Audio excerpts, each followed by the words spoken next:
লক্ষ্য করেছেন আমি শুরুতেই বলেছি বড় ধরনের ঘাটতি বাজেট, এবং এখানে বলা হয়েছে জিডিপির অনুপাতে এই ঘাটতি 3.5%, যা আন্তর্জাতিক মানদণ্ড অনুযায়ী সহনীয় মনে হলেও এই অর্থায়ন প্রক্রিয়াটা কিন্তু ঝুঁকিমুক্ত হবে না।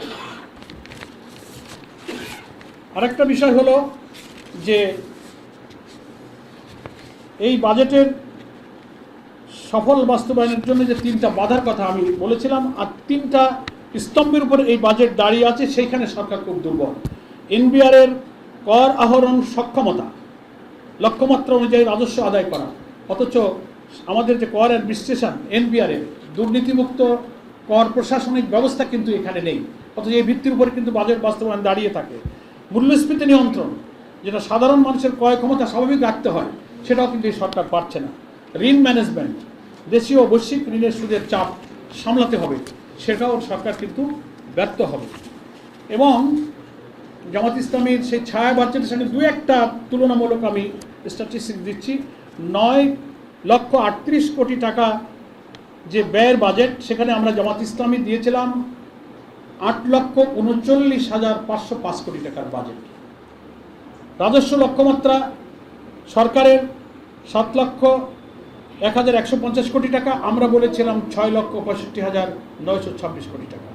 জামাতের রাজস্ব আদায়ের চেয়ে সরকার 35,000 কোটি টাকার মতো বেশি ধরেছে, কিন্তু এটা আদায় করা তাদের পক্ষে অসম্ভব হবে। জামাতের লক্ষ্যের চেয়ে সরকারের লক্ষ্য আরও উচ্চবিলাসী, যদিও জামাত কর কাঠামো সংস্কারের কথা বলেছে। বাজেট ঘাটতি যে 2,36,450 কোটি টাকার, আর আমাদের জামাতের প্রস্তাবিত বাজেট ঘাটতি হচ্ছে 1,68,329 কোটি টাকা। জামাতের বাজেটে ঘাটতি অনেক কম, জিডিপি 2.43%, যেখানে সরকারের হচ্ছে 3.5%। সম্মানিত সাংবাদিক বন্ধুগণ, বাজেট দর্শনের ব্যাপারে সরকারি বাজেট ও জামাতের ছায়া বাজেটের মধ্যে কেবল সংখ্যার পার্থক্য নয়, বরং অর্থনৈতিক দর্শন ও বাস্তবায়ন কৌশলও বড় ধরনের বৈপরীত্য আছে। তার মধ্যে একটা, যেটা আমি শুরুতে বলেছিলাম, যে অর্থ বছরের পরিবর্তনের প্রস্তাব আমাদের আমিরে জামাত রেখেছেন। এই ফিসক্যাল ইয়ারকে জুলাই জুন অর্থ বছর যেটা ছিল, এটা পাল্টে জানুয়ারি টু ডিসেম্বর আমাদের ক্যালেন্ডার ইয়ারে চলে আসতে হবে। কর আদায় পদ্ধতি এবং করদাতাদের স্বস্তির জন্য গভর্নমেন্ট কিন্তু প্রস্তাব সেই 3,75,000 টাকার আয়কে কর সীমার মধ্যে রেখেছেন, আর আমরা জামাত ইসলামী বলেছি 4,50,000 টাকাকে আয়ের কর সীমা পর্যন্ত নেওয়া। পরবর্তী বছরে আমরা 5 লাখ টাকা করে আমরা করযোগ্য আয়ের সীমা পর্যন্ত নিয়ে যাওয়ার প্রস্তাব দিয়েছি। ব্যয়ের অগ্রাধিকার ও খাতভিত্তিক বরাদ্দ আমরা সেখানে ডিটেলস বলেছি। করমুক্ত আর কি, করমুক্ত আয়ের সীমা। তো আমি কথা আর বাড়াতে চাই না, সংক্ষেপে বলতে চাই যে জামাত ইসলামের ছায়া বাজেটটা মূলত একটা জনকল্যাণমুখী সংস্কারপন্থী রূপরেখা দেওয়ার চেষ্টা করেছে।